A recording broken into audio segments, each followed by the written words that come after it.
Bu 2015-yillari yoz mavsumida bo'lib o'tgandi. Avtobus bilan metro har doim odamlar bilan to'la bo'lardi.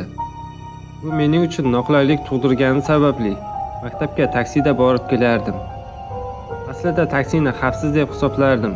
Bu voqea bo'lmaguncha. Odatdagidek soat 6 da uyg'ondim. Narsalarimni yig'ib bo'lgach, onam va opam bilan xayrlashdim.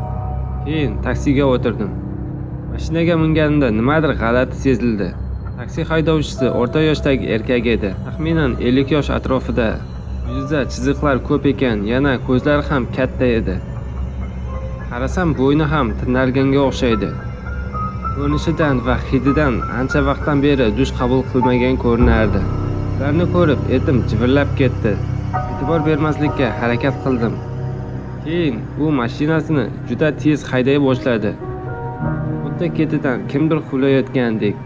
Yo'lda yurganimizda maktab bo'yicha gaplashmoqchi bo'ldi. Lekin men qisqa javob berib o'tirdim. Va nihoyat maktabga ham yaqinlab qoldik, lekin tezlikni hech ham pasaytmadi. Juda qo'rqib ketdim. Shunda bu odamning aslida taksist emasligini tushundim. Tezda mashina oynasini ochib, yordam so'rab baqirdim. Yonidan pichoqni chiqardi-da, oyog'imga sanchib oldi. Oyog'imda juda qattiq og'riqni his etdim. Ammo yordam so'rab baqirishdan to'xtamadim. Qanday hushimdan ketdim bilmayman. Lekin o'zimga kelsam, hali ham o'sha mashinada ekanman. Lekin taksi haydovchisi bu yerda yo'q edi.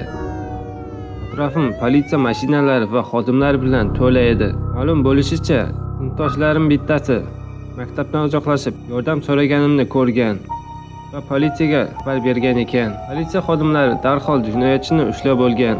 Undan keyin tez yordam kelib, meni kasalxonaga olib ketdi. Yonimda onam va opam ham bor edi. Oyog'imdagi jarohatni operatsiya qilishga to'g'ri keldi. Keyin bir hafta kasalxonada bo'ldim. Hozirgi kungacha oyog'imda o'sha chandiq bor. Bu voqeani eslasam juda qo'rqib ketaman. Hayronman. Agar sinfdoshlarim ko'rmaganda menga nima bo'lardi?